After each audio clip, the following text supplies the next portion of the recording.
Assalamualaikum warahmatullahi wabarakatuh.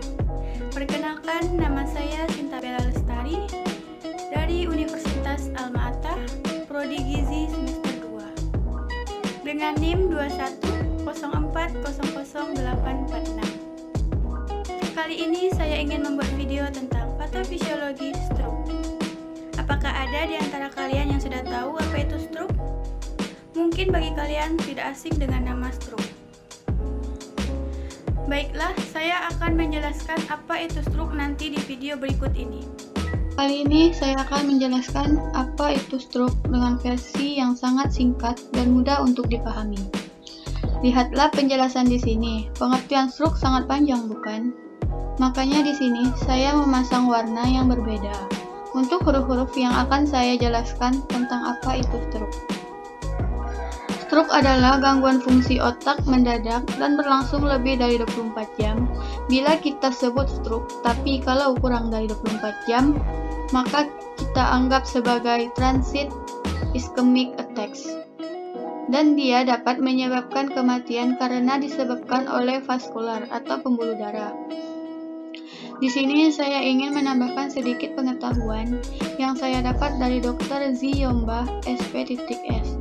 bahwa di sini juga termasuk ternyata amaurosis fukak atau buta mendadak unilateral, yang biasanya jika ada buta mendadak unilateral itu biasanya dinamakan amaurosis fukak, dan ini adalah akibat dari stroke.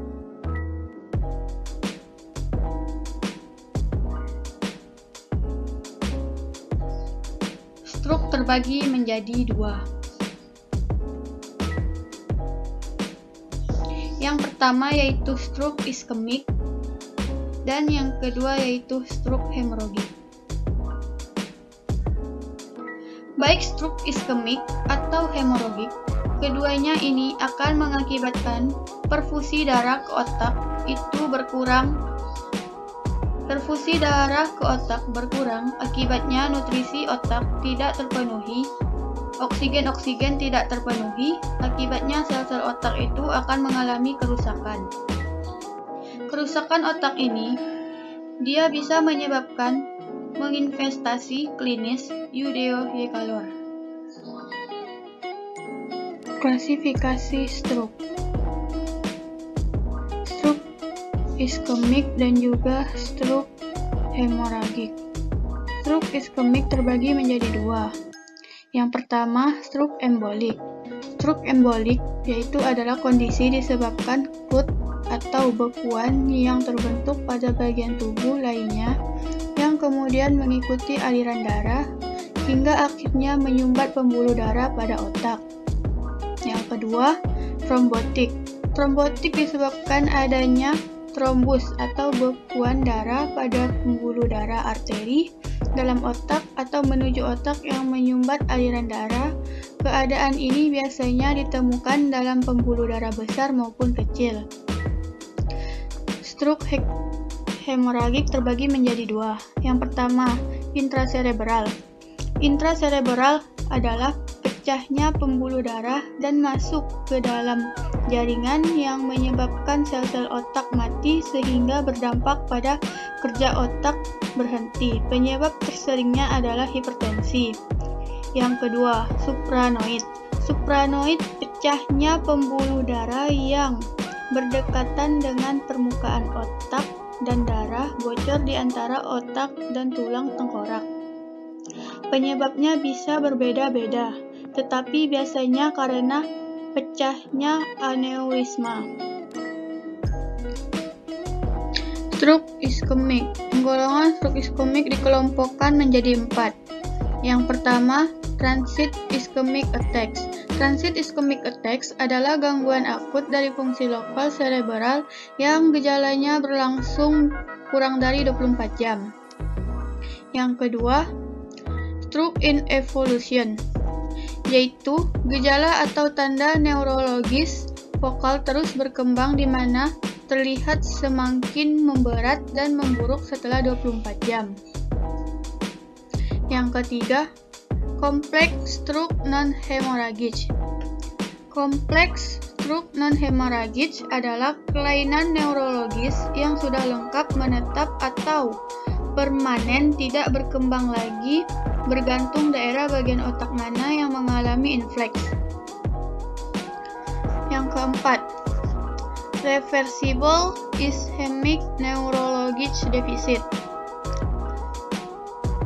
Reversible ischemic neurologic deficit yaitu gejala ini akan menghilang kurang dari 24 jam.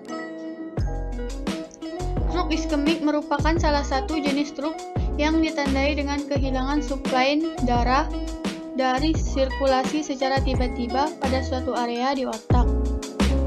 Hal tersebut menimbulkan kehilangan fungsi neurologis pada area otak tersebut. Suplai darah ke otak penting untuk memberikan oksigen dan nutrisi bagi sel saraf, dan membuang karbon dioksida dan sisa metabolisme jika suplai darah berkurang atau hilang.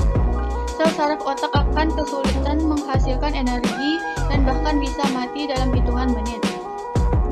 Bisa dilihat pada gambar di samping tentang stroke iskemik.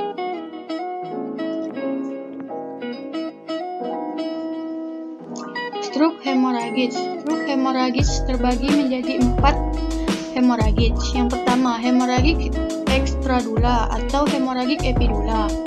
Yang kedua, hemorrhagic subdural atau termasuk subdural akut. Yang ketiga, hemorrhagic subarachnoid. Yang keempat, hemorrhagic intracerebral. Stroke hemorrhagic adalah serangan terjadi pada otak yang mengalami kebocoran atau pecahnya pembuluh darah di dalam otak, sehingga darah mengenai atau menutupi ruang-ruang jaringan sel otak. Adanya darah yang mengenai dan menutupi jaringan sel otak akan menyebabkan kerusakan jaringan sel otak, dan ini menyebabkan kerusakan fungsi otak. Genangan darah bisa terjadi pada otak sekitar pembuluh darah yang pecah atau intracerebral hemorrhagic, atau dapat juga genangan darah masuk ke dalam ruang sekitar otak atau subarachnoid hemorrhagic. Bisa dilihat tentang stroke hemorrhagic bisa kita lihat pada gambar di samping. Gejala dan penyebab stroke. Gejala stroke umumnya terjadi di bagian tubuh yang dikendalikan oleh area otak yang rusak. Gejala yang dialami penderita stroke bisa meliputi: yang pertama, lemak pada otot-otot wajah yang membuat satu sisi wajah turun. Yang kedua, kesulitan mengangkat kedua lengan akibat lemas atau mati rasa. Yang ketiga, kesulitan berbicara. Yang keempat, dysarthria. Yang kelima, kesemutan. Yang keenam, kesulitan mengenal wajah atau prosopagnosia. Penyebab stroke secara umum terbagi menjadi dua, yaitu adanya gumpalan darah pada pembuluh darah di otak dan pecahnya pembuluh darah di otak.